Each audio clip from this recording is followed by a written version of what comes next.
Hello, my name is Trisha Parsons, the Children and Family Services Librarian at Clearview Library District. Today, I'm here for I Survived My Wilderness Adventure, our program held in collaboration with Clearview Reads, which is sponsored by Clearview Library District Friends and Foundation. This year, author James Campbell will talk about his wilderness adventures at Severance High School on Saturday, March 19th from 7 to 9 p.m. For more information, visit cldfriends.org. Okay, in the kit that you would have picked up from the library, you will have 2 plastic cups, a needle and a pin, and a magnet. And you'll also have a compass template. Yours will have the paper on attached, so you can cut that out and glue it onto the cardboard, and you can color in the compass if you like. And these are the supplies that you'll need for the compass. You will also need to grab from your house a pencil and some water. And then for the first aid kit, you'll have a little metal tin with various items to put inside, as well as a first aid sticker. But we'll start with the compass. So I've given you 2 cups because we're going to do a floating compass and a hanging compass. So we'll start with the floating one. So you'll need to get some water, and we'll fill our cup with some water. This is the floating compass. So we'll set that aside for a moment. And then we will need to grab our needle and our magnet. And what you're going to do is you're going to magnetize this needle. And you'll rub the magnet across the needle about 30 times. And you want to go in the same direction and on the same side of the needle each time. And this is to get the needle magnetized. And you can count, but you also have that pin included in the kit. And what you can also do is try to pick up the pin with the needle to see if it's worked. If you can't pick up the pin, which it's not looking like I'm able to do that yet, kind of, but my needle needs to be a little more magnetized, so we'll keep going. That was 30 times. Let's see. And I can hold the pin with my needle. So we're ready to go.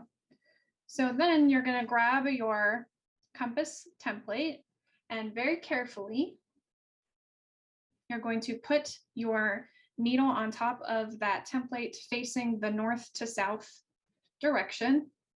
And without letting the needle drop into the water, put that template inside of the cup. You may have to move the needle just a little bit. Mine got a little swished around in there.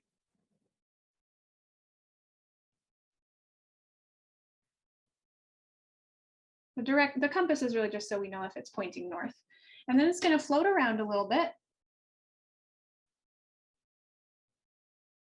Once it stops floating, you'll see that the needle is pointing in one direction, and you can check to make sure that your homemade compass is working by using the compass included in the kit, or you can download a compass app on your phone and see if your homemade compass is really pointing north. So why would you need a compass on a wilderness adventure? A compass always points you to the North Pole. It doesn't matter where you are. The compass is a useful tool to orient yourself. If you're in the wilderness, the GPS on your phone probably isn't going to work, but a compass will. Compasses detect small magnetic fields in the earth in order to find north. So imagine that the earth, inside of the earth, is a really big bar magnet.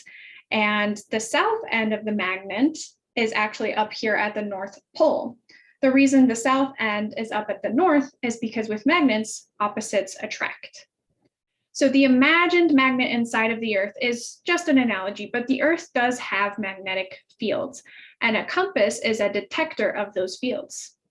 Knowing how to find north is an important skill for survival, because when you can find north, you can determine the other directions south, east, and west.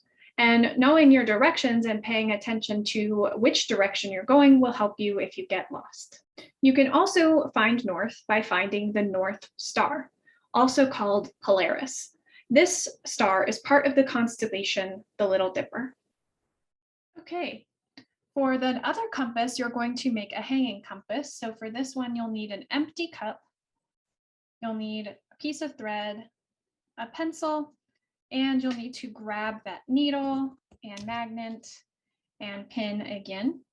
And you will remagnetize your needle using the same method from before. And then what you're going to do is, instead of filling your cup with water for the needle to float, you're going to attach it to a pencil for the needle to hang.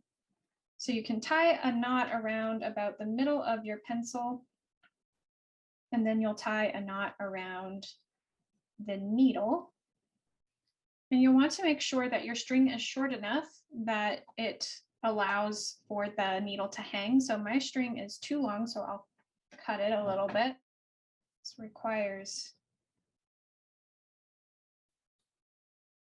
great use of your fine motor skills here. So let's test it. I think it might still be too long. It's still too long. So actually I need it to be hanging about here because the bottom of the cup is too narrow for the needle to move around. So I'm going to have to make my string quite a bit shorter. Cut it a little bit. All right, after trying that with the string pretty short, I would say I think it's probably easier to tie the string to the needle first. But that's just some experimentation. And then your needle will be magnetized, so your needle will spin around, and then when it stops spinning, you can see where it's pointing and check to see that it's pointing north. Okay, so the other items included in your kit are this tin and your first aid items. So you have some antibacterial wipes. So if you get a cut on your hand, you want to make sure that no dirt or bacteria get in there. So you'll want to clean your hands really good. You've got some Band-Aids to cover up that cut and make sure nothing else gets in there, and some antibiotic ointment as well. So if the cut's really bad, you might want to put some of this on there. And then you've got a first aid sticker, which you can place on your tin. And this way, if you're in the middle of an emergency, sometimes it's hard to stop and think and look for what you need. But if you see this big red sticker on it, you'll know that it's what you need. Now, this is a pretty small little tin. This is a very quick and easy first aid kit, but you could also expand it and make it bigger. But this one just fits really nicely in a pocket.